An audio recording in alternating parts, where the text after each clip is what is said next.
jalimi madarma ya Allah Rahman Rahim. Ya Allah Rahman Rahim tisabay ma'adam may bidayah.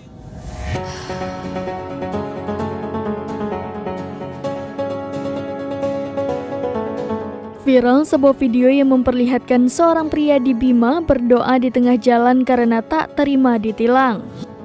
Kejadian tersebut terjadi di Jalan Bima Sumbawa, tepatnya di depan Masjid Terapung Amahami Kota Bima, Nusa Tenggara Barat pada Selasa 27 Februari 2024 siang. Momen tersebut viral di media sosial seperti yang diunggah akun Facebook @nayari.nani pada Selasa 27 Februari. Tampak dalam video yang beredar, seorang parubaya mengenakan sorban dan berjubah seperti pendakwah bersujud dan berdoa di dekat polisi lalu lintas. Bahkan ia menggelar sajadah dan berdoa di tengah jalan agar petugas diberikan hidayah sekaligus azab. Lantaran pria tersebut berdoa meminta agar polisi mendapatkan azab dan hidayah bukan tanpa sebab. Hal ini dikarenakan ia merasa kesal setelah motornya ditilang oleh polisi dan tidak memakai helm. Selain itu, pengendara tersebut juga tidak membawa surat-surat kendaraan dan izin mengemudi.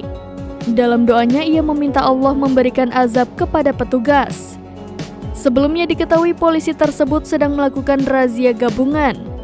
Pria yang belum diketahui identitasnya itu kesal lantaran ditilang.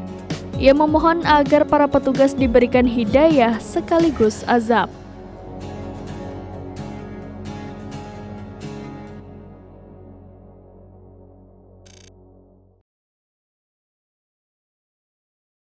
Download Tribun X sekarang, menghadirkan lokal menjadi Indonesia.